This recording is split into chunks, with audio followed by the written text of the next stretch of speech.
ये तुम्हारे पास कैसे आया? तुम में से कोई हमारे राज्य में चोरी छुपे घुस आया था। वो देवसेना को छुड़ाने की कोशिश कर रहा था। हमने उसे मार डाला। ये उसके हाथ में था, मैंने उससे ले लिया। मैं और कुछ नहीं जानता। मुझे छोड़ दो।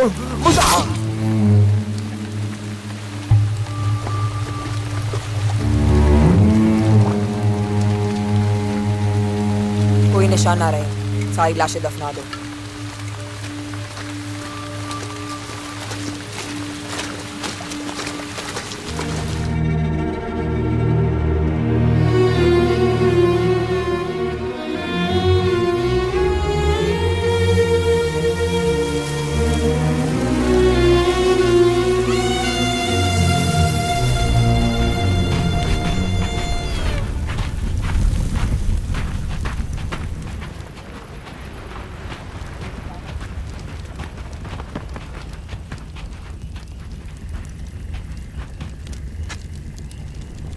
दिलीप को भी वीर गति प्राप्त हुई सरदार।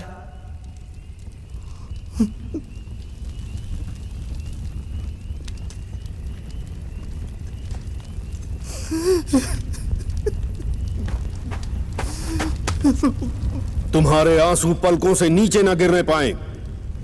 उन राक्षसों ने हमारी मर्यादा को बेड़ियों में जकड़कर नगर के चौराहे पर खड़ा किया।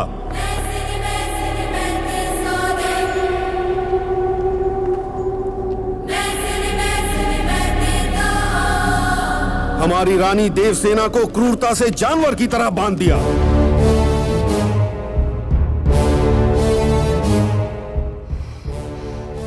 माना कि हमारा आत्मगौरव घायल है, लहूलुहान है, तड़प रहा है, लेकिन हमारी आंखों से आंसू नहीं, अंगारे निकलने चाहिए।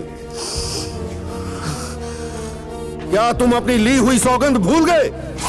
मरते दम तक नहीं भूलेंगे सरदार। बात लक्ष्य की हो तो चाहे बिजली टूट पड़े, पर्वत धरती छोड़ दे, सर के टुकड़े हो जाए,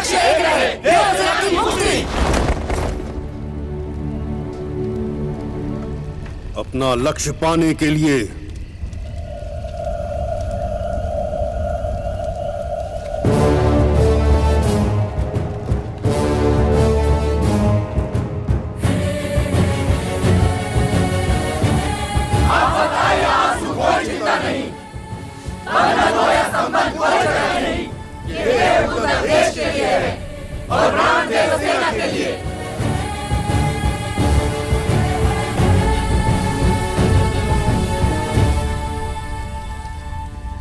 सरदार, माहेशमती में हमने महावीर कटप्पा के बारे में लोगों से सुना कि वो नेक दिल हैं। उनसे सहायता मांगे।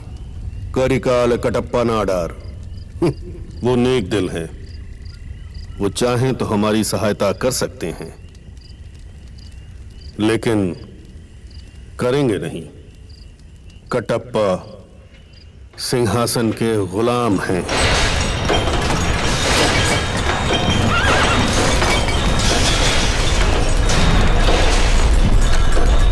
कटप्पा,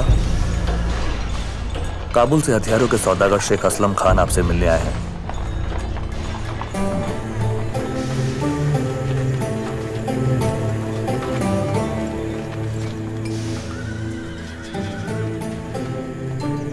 ये शमशीर बगदाद की जमीनों से निकले हुए फौलाद से बनी है।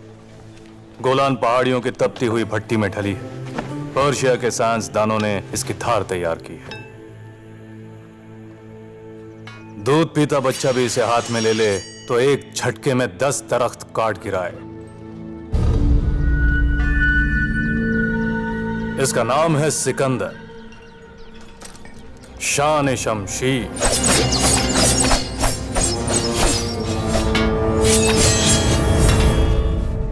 अद्भुत है ये शमशीर, लेकिन मुझे माफ करें असलम जी, हमारी रफ्तार के आगे नहीं टिकेगी। गुस्ताखी! बदन से बहा खून और तैश में बोली बात दोनों वापस नहीं आते कटप्पा। मेरे इस तलवार के सामने अपनी रफ्तार साबित करो।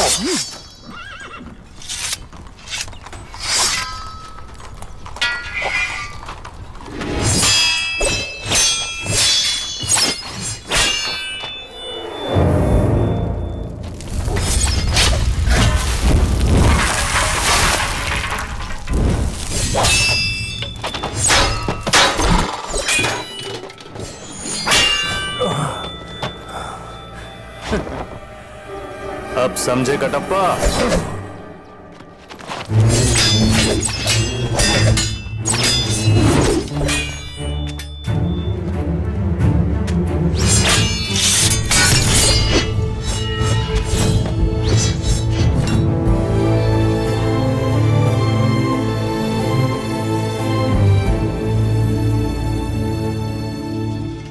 चीन, सीरिया, मंगोलिया, यूनान, पूरी दुनिया देख ली मैंने, लेकिन आप जैसा वीर नहीं देखा। आपके साथ दस्तरखान पर बैठना मेरे लिए फक्र की बात होगी। आइए कटप्पा। मुझे माफ करें असलम जी, गुलाम को राजघराने के साथ उठने बैठने की अनुमति नहीं। गुलाम? इतने बड़े हथियार खाने के अधिपति आप एक गुलाम? हाँ असलम जी, ऐसा गुलाम कहां होगा जो युद्ध के लिए हथियार बनाता है, युद्ध में अपनी जान पर खिलकर राजा की जान बचाता है और युद्ध के बाद राजा के चरणों में पड़ा रहता है। बोलिए, आपकी आजादी के लिए महाराज को कितनी कीमत चाहिए? मैं 10, 50, 100 गुना देकर आपकी आजादी खरीद लूंगा। बोलिए। इस गुलाम की कोई कीमत नहीं असलम जी। मेरे वंश में जन्म लेने वाला हर कोई माहिष्मती राज सिंहासन की गुलामी करेगा। ये मेरे पुरखों का वचन है। वचन देने वाले इस दुनिया में नहीं रहे और आप अब तक? वचन देने वाले दुनिया में नहीं रहे, लेकिन उनका वचन आज भी है असलम जी। ये मिट्टी का ढेर अब इस मिट्टी की अमानत है। आपको देखकर पता चलता है कि वफादारी का भी एक चेहरा होता है कटप्पा। कभी कोई जरूरत पड़े तो भूलना नहीं कि दुनिया में आपका एक दोस्त भी है।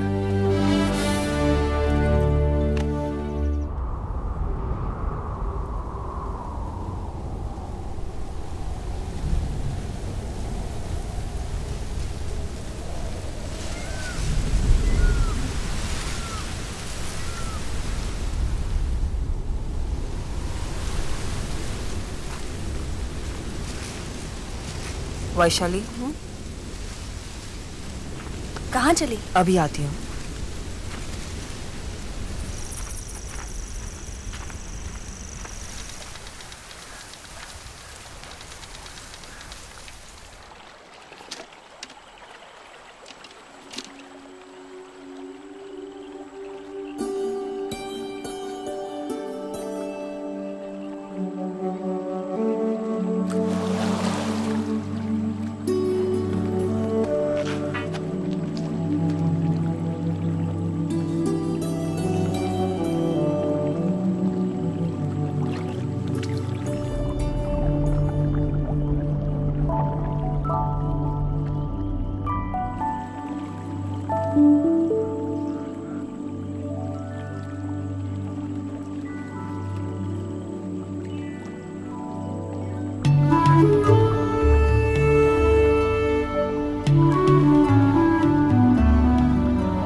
अपने लक्ष्य तक पहुंचने का एक और सुनहरा अवसर हमें मिला है।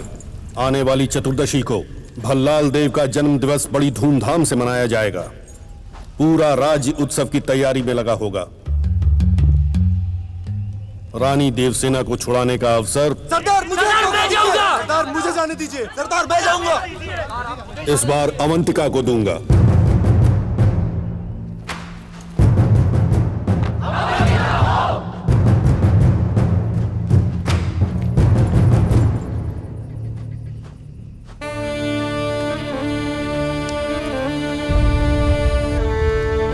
अवंतिका, ये क्या है?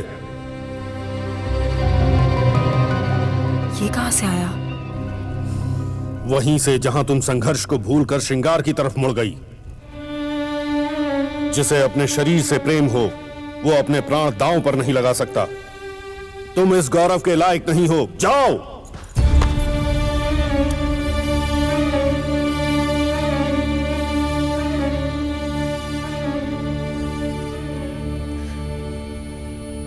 कायरता के नहीं है मेरे ये आंसू, और पीड़ा के तो बिल्कुल भी नहीं। ये मेरा रक्त है जो खौलकर भाप बन गया और मेरी आंखों से बह निकला।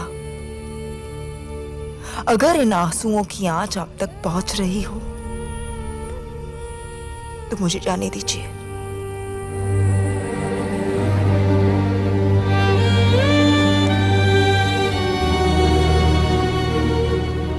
दो दिन बाद तुम्हें कूच करना है। तैयारी करो। ध्यान से अपना काम पूरा करके आओ अवंतिका। अगर तुम सावधान न रही और पकड़ी गई तो वो भल्लाल देव तुमको तड़पा तड़पा के जान से मार देगा।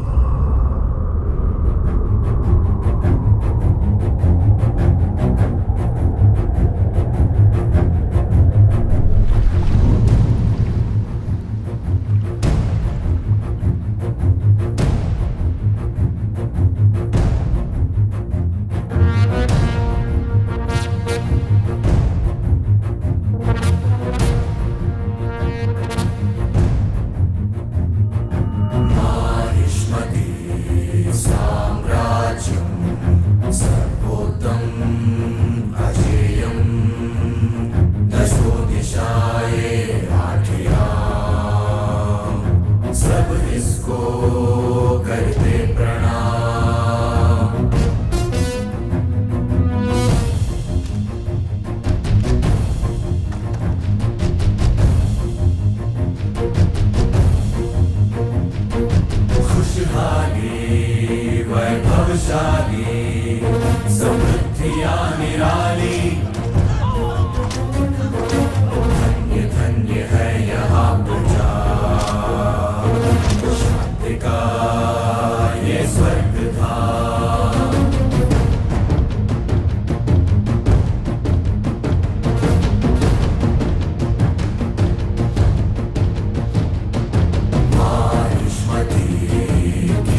प्रभु, उस सांड को जंगल से लाए हुए 2 दिन बीत चुके हैं।